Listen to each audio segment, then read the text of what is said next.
कुठलीही load shedding नाही आहे. हे 2 ते 3 वेळा झालेले तांत्रिक बिघाड आणि आता वाढलेल्या लोडमुळे झालेले तांत्रिक बिघाडामुळे आपला सप्लाय इंटरप्ट झाला आहे. माणगाव शहरला स्वतंत्र अशी एक फीडर नाही आहे किंवा लाईन नाही आहे, ती असणे गरजेचं आहे. जर तो फीडर झाला तर आपल्याला दीर्घकालीन किंवा कायमस्वरूपीचे याच्यावर तोडगा काढता येईल. आपण जे करतोय तो तात्पुरता उपाय आहे. माणगावमध्ये वारंवार का जाते लाईट? कनिष्ठ अभियंत्यांनी सांगितले कारण. ऐन उन्हाळ्यात माणगाव परिसरात सतत खंडित होणारा वीज पुरवठा, कमी जास्त दाबाची वीज आणि महावितरणच्या बेभरवशाच्या कारभारामुळे नागरिक त्रस्त झाले आहेत. वारंवार लाईट जाणे, रात्री अपरात्री वीज खंडित होणे आणि त्यातून घरगुती उपकरणांचे नुकसान होत असल्याने नागरिकांमध्ये संताप वाढत आहे.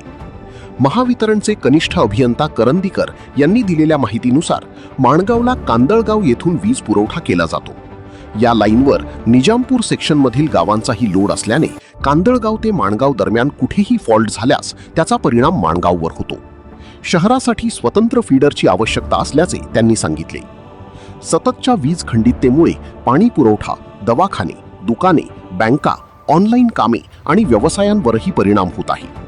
दुसरीकडे वाढती वीज बिले, बिल वितरणातील गोंधळ आणि तक्रारींवर योग्य प्रतिसाद मिळत नसल्याने नागरिक नाराजी व्यक्त करत आहेत.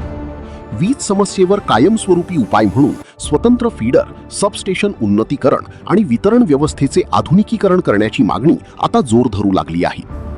14 तारखेपासून आपल्या उतेकोल गावा म्हणजे उतेकोल आपला तो भाग आहे, त्या भागाला येणाऱ्या लाईनला थोडे प्रॉब्लेम क्रिएट होतात. कारण का की कांदळगावपासून 17 किलोमीटर आपल्यापर्यंत ही लाईन येते आणि या लाईनवरती निजामपूर सेक्शनमधले बरेचसे जे खेडेगाव आहेत त्यांचा लोड देखील आहे. तर 14 तारखेचा जो प्रॉब्लेम झाला त्यावेळी पानोशे टॅप या ठिकाणी प्रॉब्लेम झाला असल्यामुळे, फॉल्ट झाले असल्यामुळे आपल्याला येणारा सप्लाय 1 तास ते 1.5 तासासाठी इंटरप्ट झाला.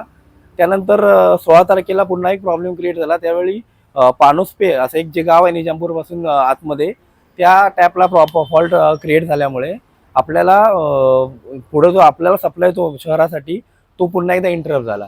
पण ते रात्री ते दोन्ही फॉल्ट क्लिअर करून आम्ही 1-1.5-2 तासामध्ये सप्लाय रिस्टोर केला.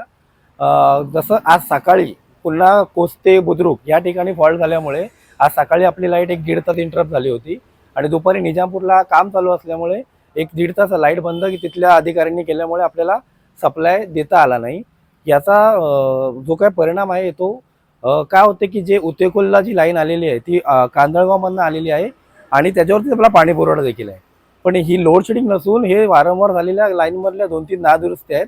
त्यासाठी आम्ही 2 दिवस पेट्रोलिंग करत आहोत आणि पेट्रोलिंग करून आम्हाला जे फॉल्ट दिसले आहेत, जे काय आम्हाला संशयास्पद फॉल्ट वाटले ते देखील आम्ही क्लिअर केले आहेत आणि राहिलेल्या ज्या गोष्टी आहेत त्या देखील येत्या 2 दिवसामध्ये आम्ही पेट्रोलिंग करून क्लिअर करायचा प्रयत्न करणार आहोत.